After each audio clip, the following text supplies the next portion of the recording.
Bueno, buenos días. Yo estoy muy contento de estar aquí en la Universidad de Barcelona y quiero agradecer a Inmaculada Socías y al departamento esta invitación.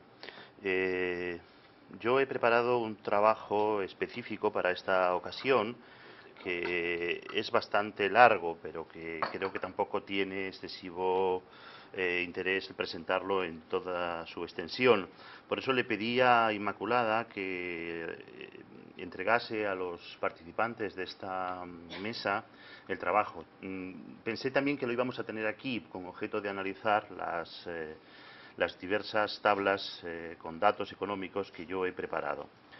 Pero bueno, de todas maneras voy a hacer simplemente una presentación, digamos, de cómo he preparado este trabajo, de qué utilidad le veo y en realidad presentar la idea de que puede ser continuado en el futuro de alguna manera. Yo me planteé un problema inicialmente y es saber qué significaba el dinero en el siglo XIX. Es decir, que yo no he trabajado específicamente los temas de coleccionismo, ni de mercado, ni de falsificación, pero evidentemente siempre me he encontrado que los cuadros tienen un precio, es decir, que los compra alguien y paga algo por ellos. Y es un dato que se incluye en la información, ¿no? Todos los cuadros se pagaron 50.000 reales, 40.000 reales, 500 reales. Y es un dato que se incorpora, que todos lo incorporamos, y entonces la preocupación por la cual empecé este trabajo es qué significa ese dinero en esa época y, por lo tanto, qué significa la economía del arte en el conjunto de la economía o en el conjunto de la economía cultural. Entonces empecé a hacer una serie de tablas, de referencias con las que poder, pensaba yo, sacar unas conclusiones. Voy a comentar un poco las tablas y los datos de dónde proceden, ¿no? La primera tabla son referencias económicas de tipo general, es decir, quería, digamos, comparar el precio de un cuadro con el precio de otros bienes y con los sueldos y con las rentas que había en ese momento. Yo utilizaba el periodo 1850-68 porque tenía una unidad política, porque no había la misma moneda, porque cambia de reales a escudos y a pesetas, pero se pueden hacer equivalencias fácilmente. Y tenía además una cierta unidad de fuentes también, ¿no? Bueno, ahí en la primera tabla, digamos, no sé si ustedes la conocen, pero bueno, yo he hecho unas relaciones de las grandes rentas anuales, de los sueldos y de algunos productos, ¿no? Tanto de tipo general como también los sueldos de los propios de las personas relacionadas con las bellas artes, es decir, lo que ganaba un catedrático de la Escuela de Bellas Artes de San Fernando, un profesor de dibujo, un catedrático de colorido en esos años, para comparar. Otra segunda tabla,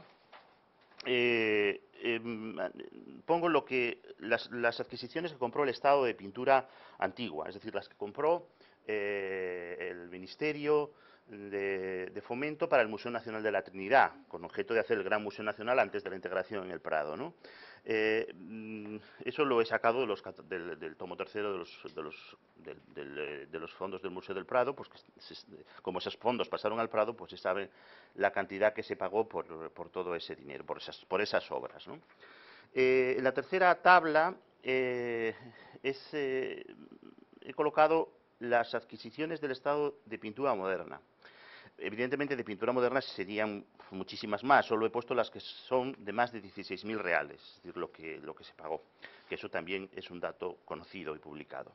La tabla número 4 he puesto las adquisiciones del patrimonio de la corona, es decir, las que compraron los reyes para su colección particular y que se conservan en el patrimonio nacional. La tabla número 5, otras obras adquiridas por el patrimonio de la corona, de las que no tengo precio, pero que me interesa saber también para comparar el tipo de autores y de obras que podían comprar. La tabla número 6, las adquisiciones de pintura moderna del Congreso de los Diputados, que son solamente 2, 3. La tabla número 7, las adquisiciones del Ayuntamiento de Madrid de pintura moderna. Noticias de adquisiciones de particulares de pintura antigua, es decir, lo que pagaban los particulares, que solamente tengo 2 noticias de esos años, evidentemente. La tabla número 9, los precios alcanzados por algunos cuadros de colecciones españolas de pintura antigua y moderna en París, puesto que la mayoría de las colecciones que se vendían a la muerte de sus propietarios, las mejores, la de Vicente Peleguer, la de López Cepero, del Marqués de Salamanca, se vendieron en París, lo que se pagó en París por esos cuadros, haciendo una reconversión más o menos de la época. Los precios que pagaron particulares por pintura española moderna, que hay bastantes más datos de los que yo pensaba, a través también de la prensa fundamentalmente. Hay también muchas noticias de adquisiciones de particulares de pintura española moderna, aunque sin precios. Los precios de colecciones completas, tal como se citan en la prensa, de algunas colecciones. Luego, algo que no es de coleccionismo, pero que me interesaba para comparar, que son los retratos, el precio de lo que se pagó a Federico de Madrazo por los retratos, para comparar un poco también lo que eran los encargos de retrato con otro tipo de pinturas que se podían comprar.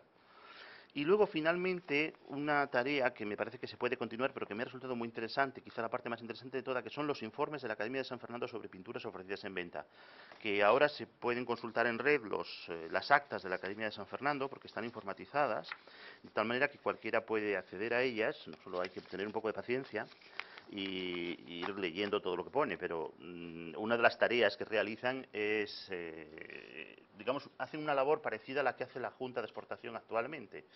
Es decir, que el ministerio les envía, me han ofrecido este cuadro, ¿usted cree que se puede comprar? Y entonces dicen, pues no, este no lo compre porque es muy malo, no es auténtico, o sí, es muy bueno, o no lo compre porque hay muchos murillos en el museo, no le interesa, o quizá para un museo de provincias le interesa. Es decir, hacen la misma tarea, o una tarea comparable. Luego el Estado hace lo que le da la gana, naturalmente, es decir, no hacen ningún caso a los académicos. Pero todavía entonces sí les hacen algo más. Yo creo que empiezan a hacer menos caso después del año 70, pero en esos años luego he comprobado los que, claro, esta tabla hay que compararla con las otras adquisiciones. Uno comprueba que algunas informaciones coinciden con las efectivamente compradas y otras no.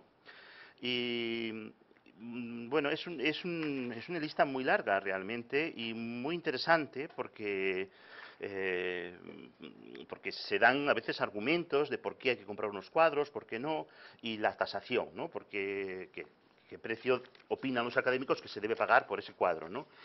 Ya adelanto que es curioso, ahora voy a pasar brevemente a las conclusiones, pero voy a estar muy poco tiempo porque así equilibramos una intervención con otra y yo estoy aquí a disposición de cualquier aclaración y pensaba además que el texto estaba disponible, ¿no? Pero es curioso que, por ejemplo, se presume de pagar mucho de pintura antigua, es decir, los que pagan a los pintores modernos, dice, y yo le he pagado más, fulano le ha pagado más que el Estado, y sin embargo, con la pintura antigua, siempre, con la pintura moderna, pero con la pintura antigua está haciendo lo contrario, es decir, se está regateando, dice, no pague eso, si le ha pedido eso, pague la mitad, es decir, hay una especie de querer pagar menos por la pintura antigua y presumir de pagar más por la pintura moderna, ¿no? Y eso se ve también bien en esos acuerdos de actas, ¿no? Que yo creo que tienen utilidad, porque yo era una cosa que conocí hace mucho tiempo, pero justamente la utilidad está al ponerlo todo en conjunto. Y con esos datos, que ya digo, proceden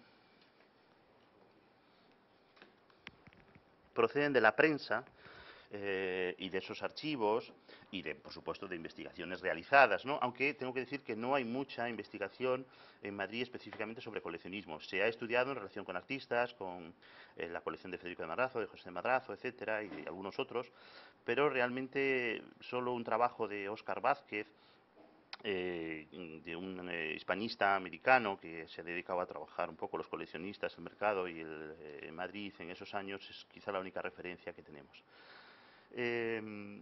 Con todo eso, yo he planteado unas conclusiones iniciales o unas hipótesis iniciales que naturalmente están limitadas solo a esos años, porque quizás habría que continuar para ver hasta dónde puede llegar esta tarea.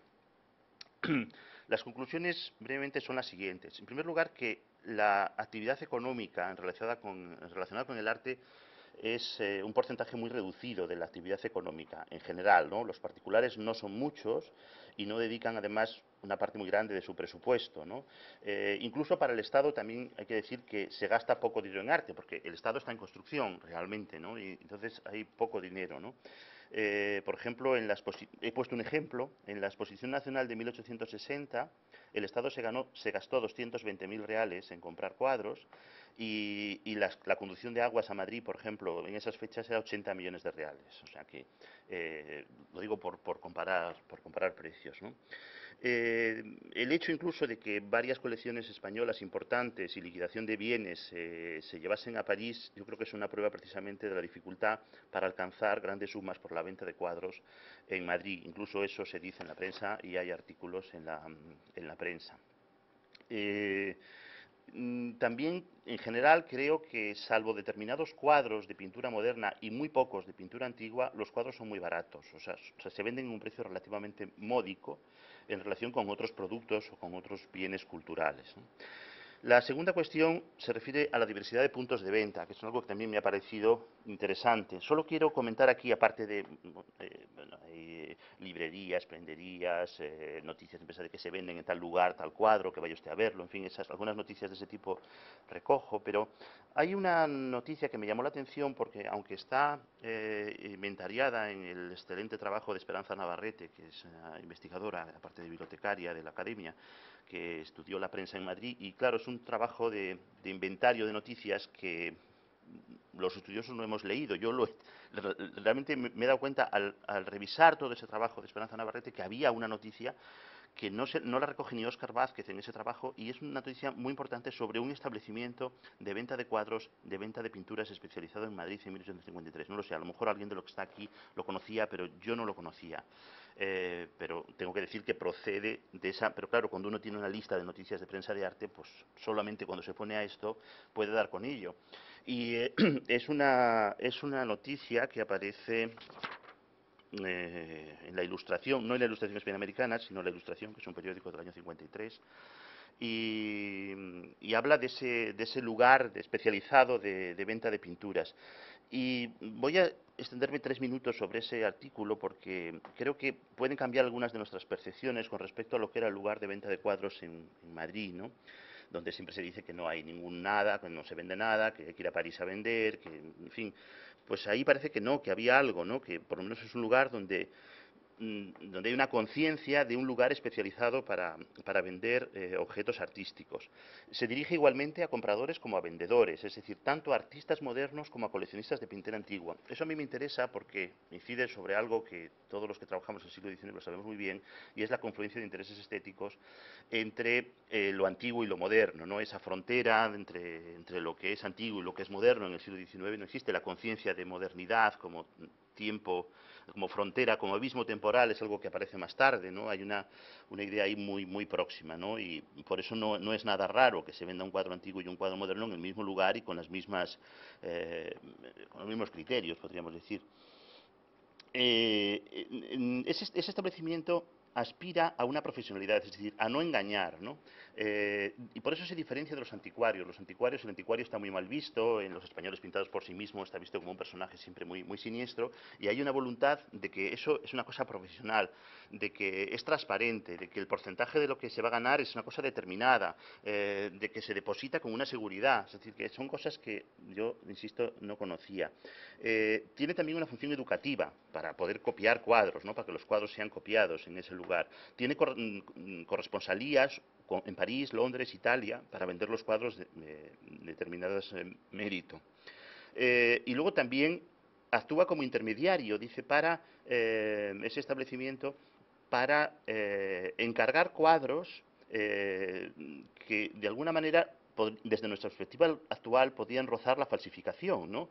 Dice, se reciben toda clase de encargos para la ejecución de retratos, cuadros de costumbres, historia, esculturas de todos los tamaños, madera, mármol, retablos de bonitas formas y dimensiones para todos los puntos de la península. Es decir, que eso no es una cosa moderna, está claramente que lo que querían hacer una cosa como si fuese antigua. Otra tercera conclusión que yo he sacado a partir de todas esas noticias es que coleccionar cuadros era una práctica de riesgo, por lo menos eso transmiten, ¿no? Hay una constante incertidumbre sobre la verdadera autoría de las obras, de que los van a engañar, de que eso es una falsificación, aparece como una amenaza constante, ¿no? En la tasación influye muchos factores, como los mismos que pueden influir hoy, el grado de conservación, de intervención, el que haya muchas obras o menos. Hay una noticia también muy interesante de un restaurador que viene de Florencia en 1851, que habla de lo que se dedica y de lo que conoce como experto, el restaurador como experto para autentificar cuadros. En general, el cuadro atribuido a un artista consagrado empezó a representar, yo creo que un capital acumulado, ¿no? Que generaba expectativas de rentabilidad. Pero yo creo que todavía yo no he percibido, ni en la información económica ni en los comentarios, que exista una conciencia de invertir sobre arte de manera generalizada. Hay algunas noticias, empieza, pero yo creo que está muy en los inicios todo eso, ¿no? Yo creo que el hecho de que la pintura moderna parezca en general mejor pagada también es una cosa que me ha llevado a plantearme por qué. ¿Por qué en general está mejor pagada la pintura moderna? Eh, Salvo un Murillo, La muerte de Santa Clara, de la colección Salamanca, que se pagaron 700.000 reales en París, ningún otro cuadro, ni antiguo ni moderno, llega a esas cantidades. Pero en general los cuadros modernos están mejor pagados. ¿Por qué? Yo me lo he pensado por qué, ¿no? Eh, Se habla siempre de la calidad, de que eso es bueno y de que da igual lo que sea antiguo o moderno. Por ejemplo, se dice, siempre se preferirán en pintura Rosales y Fortuny a las medianías de los siglos anteriores, porque las obras de arte tengan más o menos años, ni pierden ni ganan de valor. Pensar lo contrario prueba debilidad de cerebro, manía o locura. Yo creo que también hay más seguridad con un cuadro moderno en general.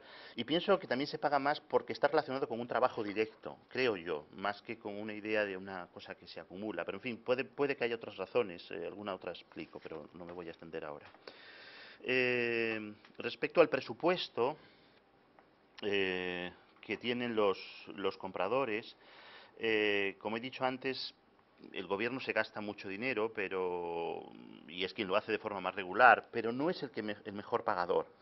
Es decir, es el que más se gasta en conjunto, pero los cuadros que están más pagados no son los que se gasta el gobierno. Es decir, eso prueba de que se compra según el dinero que haya. Es decir, si unos años hay más dinero y otros años hay menos, y con lo que hay se compra lo que se puede.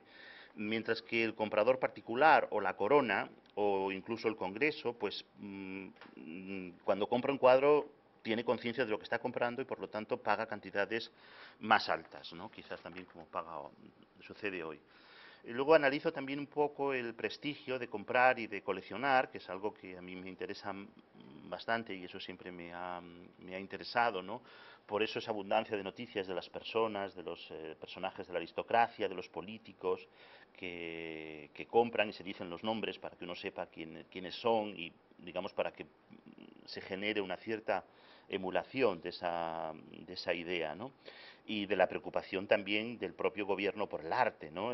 Se dice que el Marqués de la Vega Armijo, que me parece que era en ese momento ministro de Fomento, pues se dice que tiene un dinero, ha conseguido más dinero para poder proteger más el arte. Es decir, existe una cierta voluntad de utilizar el arte como prestigio naturalmente. ¿Qué más cuestiones? Los reyes también se tienden a comportar como personajes con criterio estético propio, ¿no? Es decir, se dice que los reyes van fuera del día de la inauguración, que van solos, que eligen, que hablan con los artistas y que tienen un criterio propio a la hora de elegir, ¿no? Es que funcionan en el fondo como burgueses con gusto. Eso también es un elemento que me parece interesante. Luego analizo los nombres principales de los compradores: el infante Sebastián Gabriel, el duque de Medinaceli, la duquesa de Bailén. He analizado también las guías de viajeros que hablan de los coleccionistas que tienen pintura contemporánea, un poco para claro, eso es algo que es un inicio, porque se podría continuar naturalmente viendo esas familias o viendo los cuadros que han permanecido en esas familias o que se han conservado, que supongo que es otra investigación. Y en general también he analizado el sentimiento nacionalista que se desarrollará mucho más tarde, creo yo, con respecto al arte, de manera más acusada, pero que ya hay muchas noticias de la necesidad de conservar el patrimonio por razones de tipo nacionalista, ¿no? A que no salgan de España las obras que están aquí y que se deben de conservar aquí, independientemente del valor estético, sino porque forman parte de esa conciencia de patrimonio y por lo tanto deben de estar en el lugar donde se conservaron. Por eso, en relación, por ejemplo, con la salida de los cuadros de Marqués de Salamanca para vender a París y otras colecciones, se habla en algunos periódicos, dice, no hay una ley de aduanas que prohíba la extracción de España de pinturas preciosas. Ciertamente esos cuadros son del señor Salamanca, pero no son también del país, no tiene el país sobre ellos algún derecho o privilegio de reivindicación.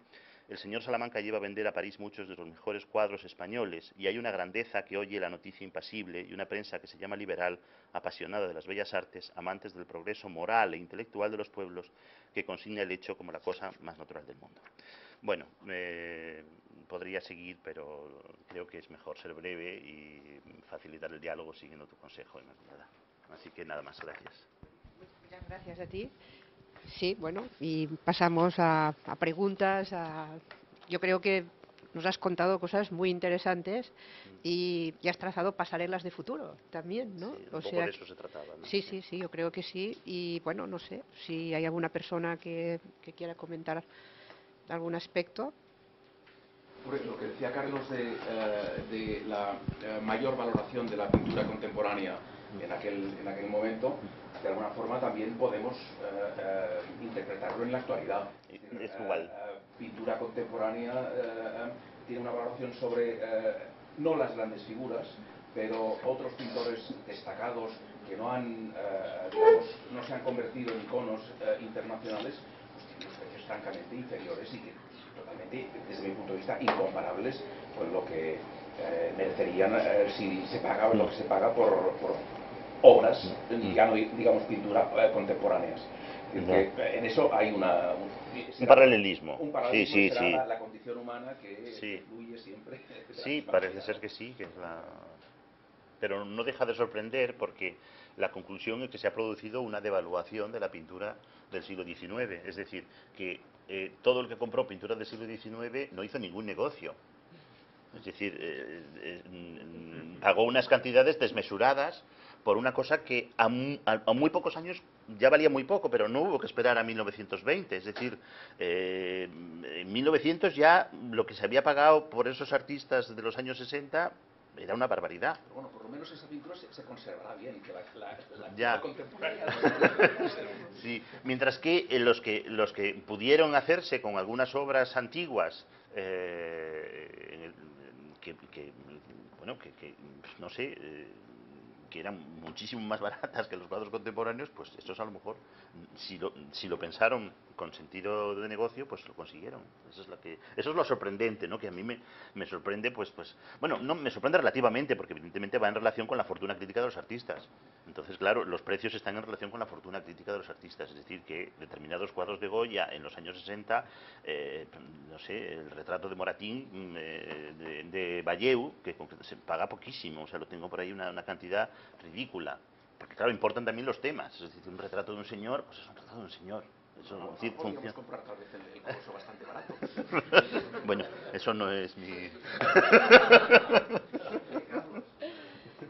Yo quería decir las cábulas. Sí. Que cobraban sí, sí. para hacer las comparaciones.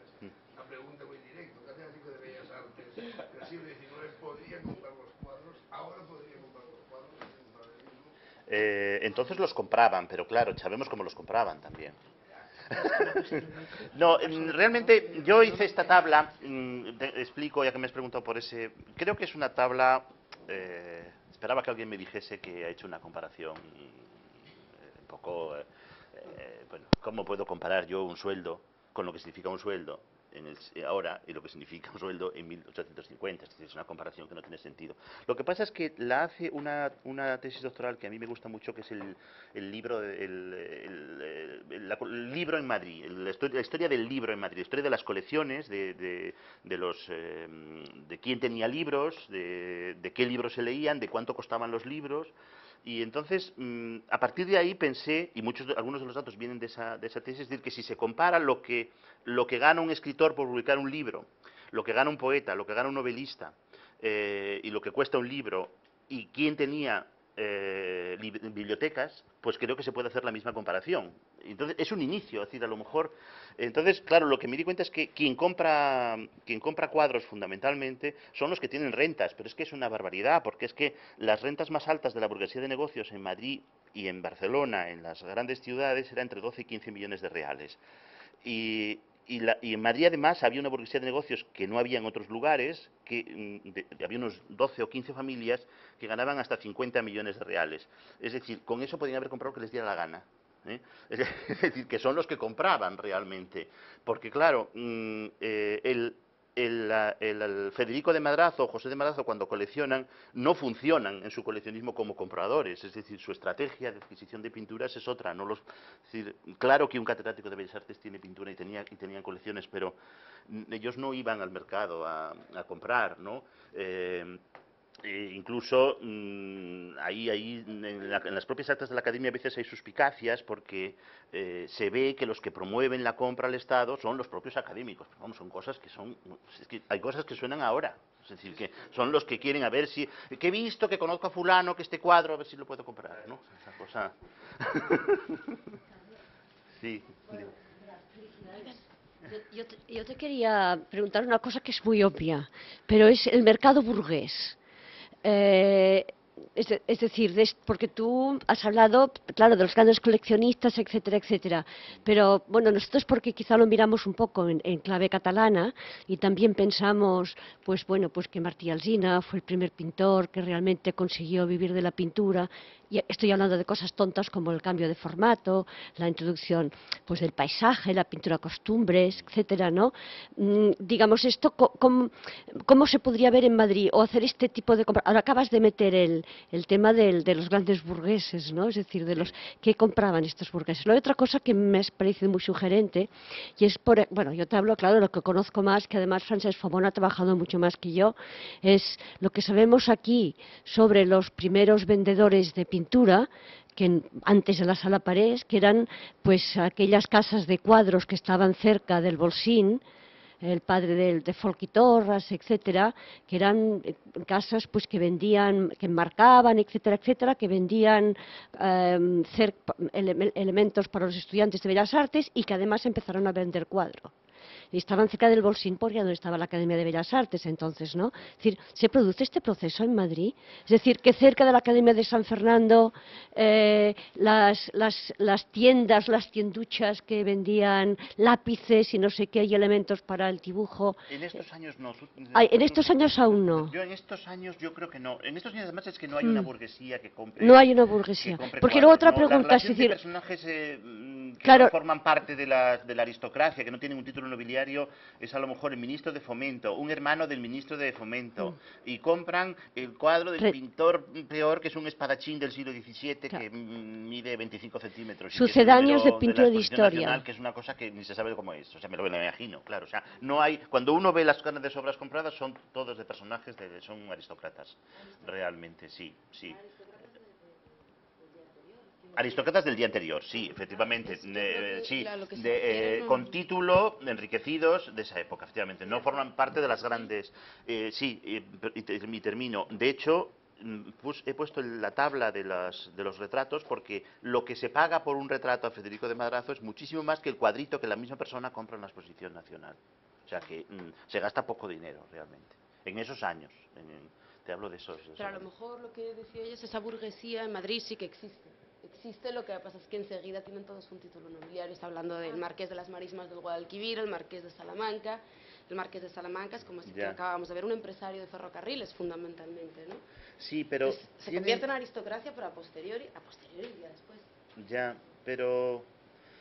no se puede establecer esa relación sociológica entre el cambio de formato y de los temas que se establece en Cataluña y en París, en un proceso de modernización sociológica de las cosas. En Madrid no se produce porque quieren estar retratados con el toisón de oro y quieren estar con la cosa. No hay esa misma. Eso es lo que yo quiero decir. Yo quería hacer una pregunta. Sí, bueno, no, yo solo quería felicitarte y decir que en Madrid son los que marcan, los que venden. Claro. Los que marcan son los que desde el siglo XVIII ya se ve que van vendiendo, y las tiendas de marcos son... Sí, tenía listas de tiendas, pero bueno, no las he hecho. Es que me parecía mejor centrarme en ese, porque es que el libro este de Óscar Vázquez dice que no hay en Madrid ninguna tienda especializada y se da por hecho que no hay nada hasta la restauración, ¿no? Y resulta que esa tienda sí, yo no lo sabía, y es que es una tienda que además tiene unos objetivos perfectamente claros y claro, habría que saber. Realmente dice, cada mes se dará noticia de los cuadros que tienen, con lo cual habría que seguir el periódico, que hay como 2 años, pero claro, cada mes, ¿qué día del mes? Quiero decir que yo en 2 meses que me pidió irme a este trabajo no podía ver todo el periódico, en el año 54, a ver qué cuadros se vendían, pero a lo mejor se pueden conseguir más información por ahí. A mí me ha gustado mucho tu tabla porque ya son el precio de un abrigo, es decir, muchas veces nos encontramos, yo tengo muchos inventarios con muchos precios de cuadros y uno no sabe realmente de qué se está hablando, ¿no? Con respecto a los precios de la pintura contemporánea, en realidad, cuando el Estado compra pintura contemporánea lo hace asesorado, la Corona o el Estado, asesorados por los académicos. ¿Los académicos quiénes son? Los pintores. Y se hacen un montón de favores entre ellos. Es decir, a mí no me sorprende nada que se inflen estos precios, que lo que tú decías es, ahora se han sobrevalorado, se ha hecho muy poco negocio, ¿no? ¿Quién ha comprado pintura contemporánea? En ese momento hacían un grandísimo negocio. El Estado compraba lo que le decía Federico de Madrazo, José de Madrazo, Valentín Carderera y todos los demás. Bueno, ya. Esquivel. Dicho así, sí. Y ellos eran los que obtenían el mayor beneficio, es decir, A eran veces les sus da obras pudor. compradas. Por ejemplo, con Dioscoro de la Puebla, que quiere sacar no sé cuánto dinero por un cuadro, y le pide a la academia y dicen, y es que este está aquí, ¿cómo le vamos a tasar un cuadro si está delante de nosotros? Mira a ver lo que le puede dar el Estado, pero nosotros no vamos a hacerlo. A veces les da vergüenza. Esa es una prueba de que había exactamente ese mercadillo, Sí, ¿no? Pero... Por eso a mí no me sorprende que se pague tanto por la pintura contemporánea, es decir, es la fundamental, fuerte. Y luego no he entendido con esos, porque claro, yo he manejado estos datos, pero está muy bien verlos en una tabla, ¿no? Uno al lado del otro.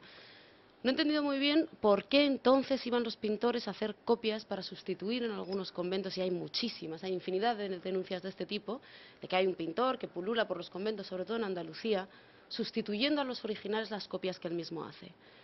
Si ese pintor se podía dedicar a pintar, si la pintura contemporánea estaba tan bien valorada, y lo que hace es dedicar su tiempo para sustituir y llevarse el original.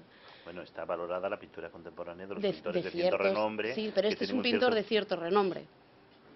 La fábrica de falsos Fortuny que está en Roma, Fortuny es plenamente consciente de ella. Es decir, y gente de su entorno...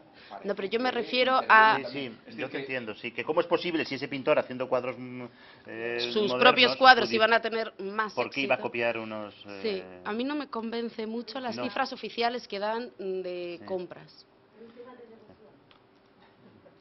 No, en un convento, por un tema de devoción. Pienso yo. No, pero lo que hace el pintor Es decir, hay una inmaculada, lo que sea, y copia. yo hago una exactamente igual y me llevo la original. Claro, porque la pintura, si estás en Andalucía, Ya, la pintura que realmente tiene un sentido devocional es esta, y por esto la copia. No es el que va ahora a una masía y se lleva una mesa y compra y pone una moderna que es más útil. Claro, la copia para elevarse el original, pero deja una igual por un tema devocional, ¿no? Pues yo creo que sí es devocional, porque mira aquí, cuando la desamortización, pues se salvó una Virgen de la Leche con San Bernardo que se atribuía a Maratta y que luego pues ya es muy bueno, es un cuadro del 17 italiano, no es un Maratta, pero es de otro autor italiano. Pues se copió, la copió un pintor de la época, de 1830 y pico, y la copió pues porque la Iglesia no necesitaba tener la reliquia de Maratta, necesitaba tener la imagen de Maratta. Y por este motivo la Academia se lleva el Maratta auténtico, que luego no lo fue. Sí. Bueno, pero a lo mejor era por el mismo motivo.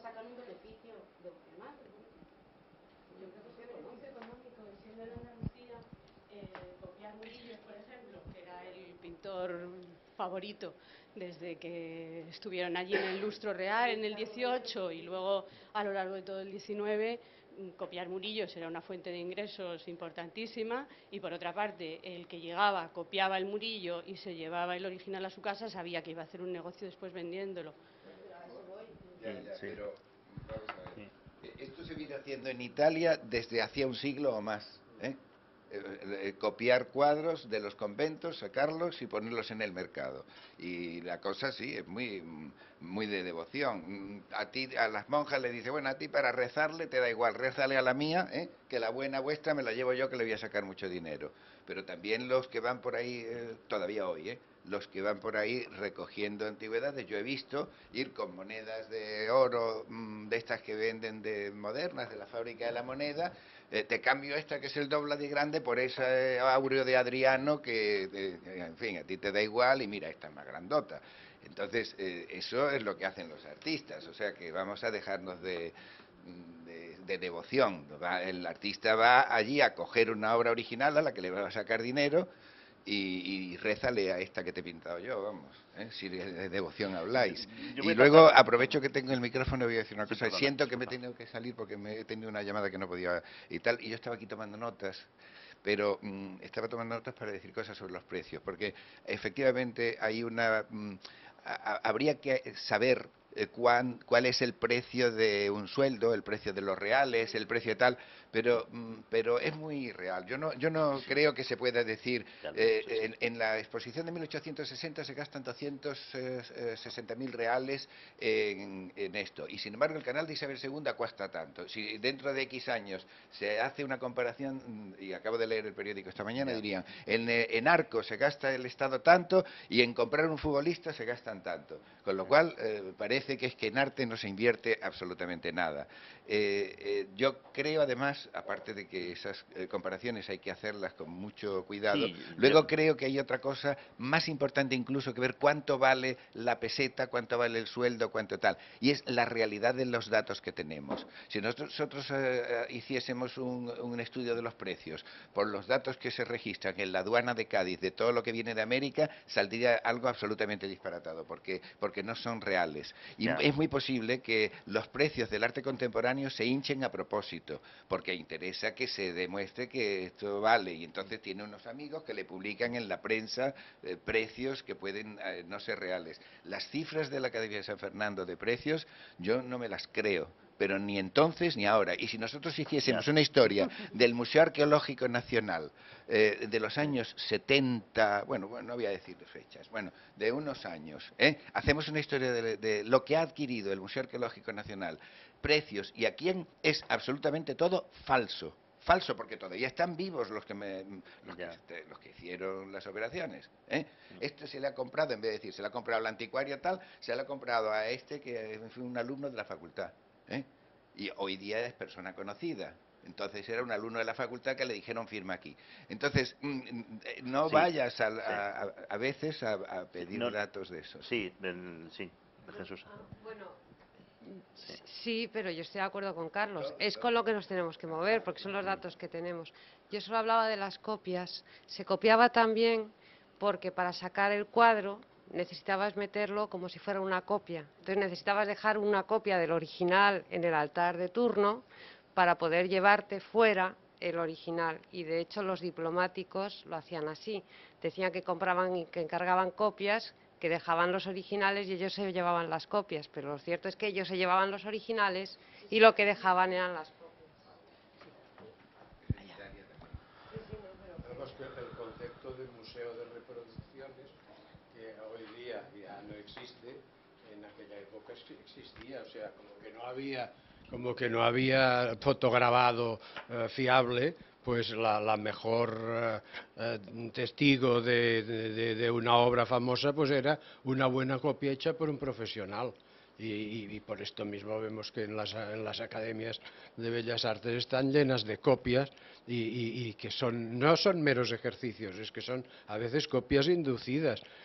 Usted váyase a Roma y copie aquel Rafael porque queremos tener en cierta manera un Rafael aquí. Y el concepto de originalidad, pues que ahora pues lo consideraríamos casi deleznable tener una copia, pues entonces era lo más aproximado a la realidad que podían tener. O sea que...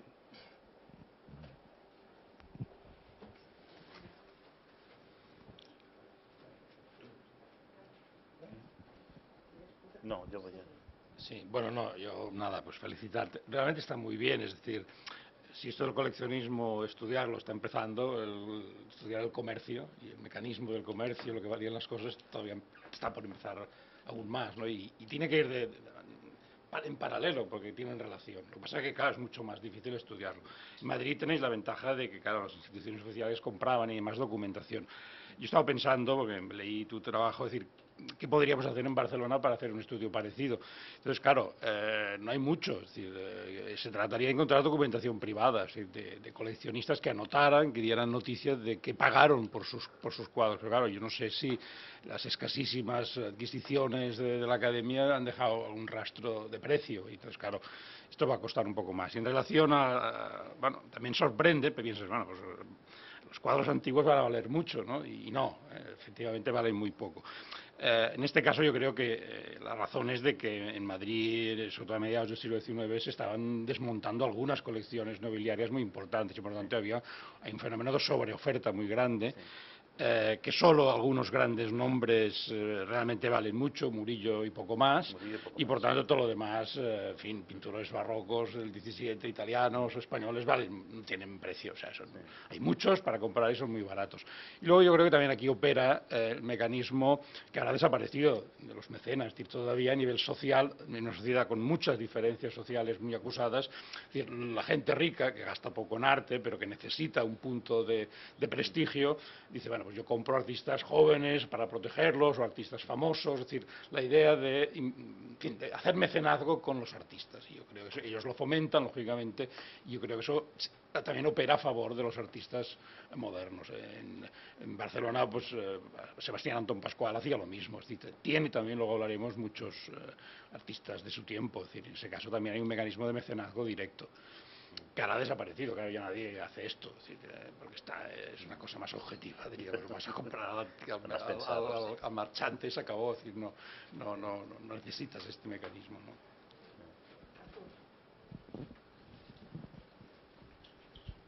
No, a mí me ha interesado muchísimo el estudio y creo que es importante que se empiece a estudiar bien lo que es la historia del mercado del arte, pero desde un punto de vista moderno tendríamos que romper un poco un prejuicio del anticuario como el sospechoso habitual. Es decir, el anticuario, de alguna forma, han habido algunos que se han hecho llamar anticuarios, que han expoliado parte del patrimonio, y otros que han sido anticuarios que lo han repatriado, lo han reconstruido, ¿no?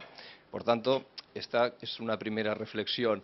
Y la segunda, que me parece interesantísimo del estudio, es que parece que no hayan pasado 150 años. La mayoría de aspectos que se han hablado, yo me dedico al mundo del arte, al mercado del arte, siguen exactamente igual. Es decir, el éxito incuestionable del arte contemporáneo sin el Estado hoy está comprando arte contemporáneo sin pedir rebaja de nada, y cuando compra pintura antigua te ofrecen la mitad. Esto está pasando hoy y esto pasaba antes. Pueden haber bastantes aspectos a reflexionar. Yo creo que uno viene a una cierta tendencia endémica del país de tener un desprestigio del pasado. Es decir, aquí lo que cuenta es el mundo contemporáneo, el mundo en ese momento de los artistas oficiales, hoy de los artistas oficiales igual, y un desprestigio absoluto del pasado, que en aquellos momentos podía venir por la incertidumbre de las atribuciones, pero que hoy esto también, la historiografía ha avanzado y tiene menos sentido, ¿no? Pero verdaderamente hay un mimetismo absoluto entre 1850-68 al mundo de hoy. Prácticamente parece que el tiempo no haya pasado. Sí, sí, es verdad. A mí se me ocurren muchas respuestas, pero es que si no...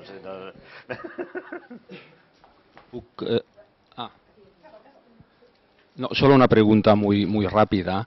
Has mostrado una interesante asimetría entre, digamos, se compraba más pintura moderna que antigua, pero al parecer has hecho un pequeño estudio hasta 1900, me ha parecido. No, solo esos años. Solo de 1850 a 1868. Pero creo que has señalado que en función de la fortuna crítica, etcétera, tenías, digamos, la hipótesis de que se compraba más pintura. Bueno, esto no es una hipótesis, es una certeza, ¿no? Sí. Moderna, pero que en cambio a nivel, digamos, de inversión hacia No quiero decir 1900 que la una de mayor las parte de causas los... por las cuales algunos pintores antiguos, incluyo, no sé, a Valdés Leal o a Zurbarán, Velázquez es que no se comprobaba porque no había, pero vamos, que decir que otros pintores sí, o pintores de segunda fila de la escuela madrileña empiezan a pagarse más por ellos a finales del siglo XIX. Es decir, por Goya ya en 1900, en 1910 ya se paga muchísimo. Pero es un problema de fortuna crítica, de conocimiento del artista y de cambios de gusto generales. Eso es lo que quiero decir, no sé si... Pero vamos, perdona que te haya interrumpido, no sé si quieres No, puntualizar quería algo decir más. si habías constatado que efectivamente en este periodo más o menos, de 1860 a 1900, la mayor parte de la pintura moderna comprada en 1960, hacia 1900 se había devaluado. Sí, yo o sea, creo como la de 1860 sí, todos los fortunistas, desde luego, toda la pintura de Casacón, el Chablotén no vale nada ya prácticamente en 1900. Yo creo que ni Fortuny siquiera. En 1900 es una época crítica ya para... no se produce un bajón que luego subirá, pero sí, sí. Sí, sí, sí. Gracias. Bueno, antes que nada felicitarte por tu trabajo, sin duda, y avanzar y comentar en relación algo de lo que trataré yo esta tarde, pero que es paralelo, es decir, yo como responsable del Museo Frederic Marès estamos ya hace unos años haciendo un trabajo muy exhaustivo de investigación en los archivos administrativos municipales, del cual depende desde su fundación, en los archivos episcopales de toda España, de los cuales proceden algunas piezas, en la mayoría de archivos, incluso en algunos archivos particulares de anticuarios y coleccionistas anticuarios, porque también se da el caso del coleccionista anticuario y restaurador a la vez, que es una figura, yo me sitúo ya en el siglo XX, pero que también es una figura muy controvertida y que da también para mucha historia, pero sí que es cierto que no solo se pueden utilizar las tablas, evidentemente, pero nosotros vaciando exhaustivamente el archivo administrativo de Barcelona, sí que vemos los precios exactos que pagó el Ayuntamiento de Barcelona en los años 50, 60, 70, estoy hablando del siglo XX, de cómo se pagaron y paralelamente con el propio archivo del museo y el archivo de correspondencia de Marès, etcétera, se ve cómo se llevaban a cabo todas estas operaciones. Y una cosa es cómo se contaban y la otra es realmente cómo se llevaban a cabo.